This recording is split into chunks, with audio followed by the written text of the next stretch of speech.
Good afternoon. Do you know that more than 300,000 people in the US suffer from spinal cord injury? And that spinal cord injury is the #1 cause of paralysis?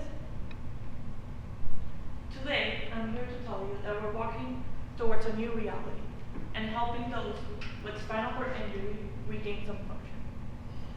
My name is Nicole.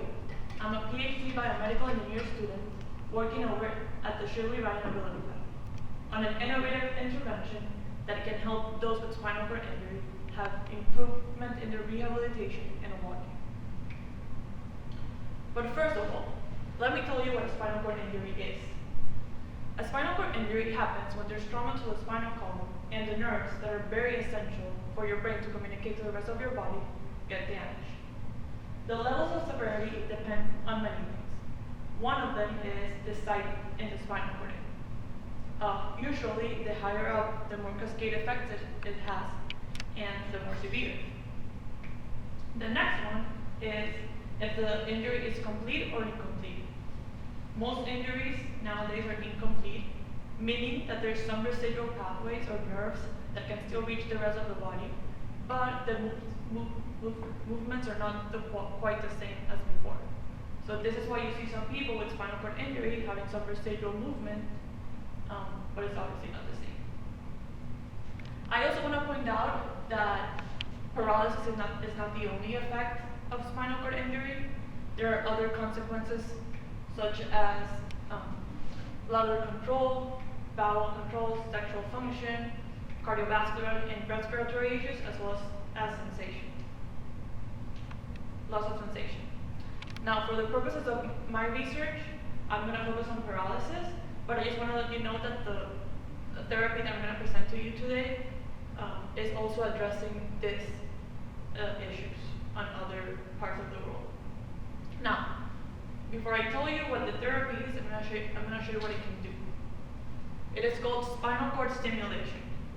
And in this video, you see a man that has suffered from spinal cord injury, and after some rehabilitation, he's trying to walk. But as you can see, he's having trouble, and he needs the help of a therapist. And now, when the stimulation is on, you could clearly see the improvement in his steps.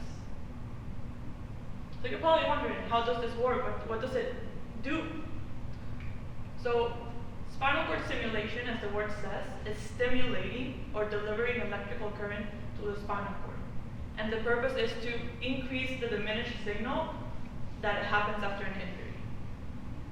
There are two types. The first one is epidural, which means it's implanted, so the electrode, which is what delivers the current, is implanted in the spinal cord and the person lives with it for the rest of their life. The second one is transcutaneous, which means that the electrodes or the stickers are placed on the back of the spinal cord, and it's a less invasive therapy. Now, they both have their pros and cons, but the goal is the same, and it's to activate those pathways that are damaged after the spinal cord. Now, why does it work? And to tell you about this, I'm going to teach you 3 things. The first one that you have to remember is that the nervous system communicates through electrical signals. So that's why we're stimulating, because that current can activate those nerves. The second one is that after spinal cord injury, the nerves, that signal is diminished. So by stimulating, we're hoping to amplify that signal and reactivate some function that was lost. And then the third one is that the spinal cord is the center for reflex networks. So for example, the typical example of a reflex is when you touch something hot, that sensory signal travels through your spinal cord, and before you can reach your brain and you can process that you're burning, that activates a motor fiber and you contract your arm. Now, you're probably thinking, what does this have to do with walking? Well, what if I tell you that walking is a reflex? Think about it. When you're just walking and you're texting, you're not thinking about moving your legs. That's just an automatic thing that happens. And the same happens with when you breathe, when you chew, and when you swim. So all these rhythmic patterns are centralized within the spinal cord and by something that's called central pattern generators. Okay, yeah, so you can start the movement and stop and modulate the speed, But once you do that, basically your spinal cord takes over through this networks that oscillate and activate different groups of muscle at different times, and it's just an automatic activation. Now, when there's a lesion in the spine or a spinal cord injury, that drive that activates those generators is lost. So that's when it's hard for people to move after the injury.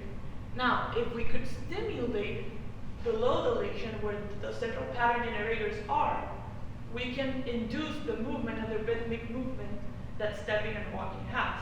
So that's exactly what the video that I showed you, the researchers were doing.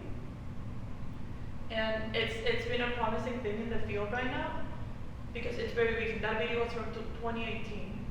Now this central pattern generator concept was proposed and discovered in the 1990s. So as you can see, there's been a huge gap and time for it to become clinically translatable. And in fact, spinal cord stimulation is not FDA approved. So it is still in its research setting. Now, in my research, what I want to do is I'm trying to standardize the parameters. So at what current intensity should we stimulate, at what frequency, what duration, who even responds, who doesn't respond. So we can standardize this and get it closer to a clinical setting. Additionally, I'm hoping to translate this to other conditions such as stroke, where their gait and their walking is affected, and helping them with this beneficial technology improve their walking. And during my career, I hope that I can answer these questions and bring this technology closer to people that really need it. Thank you.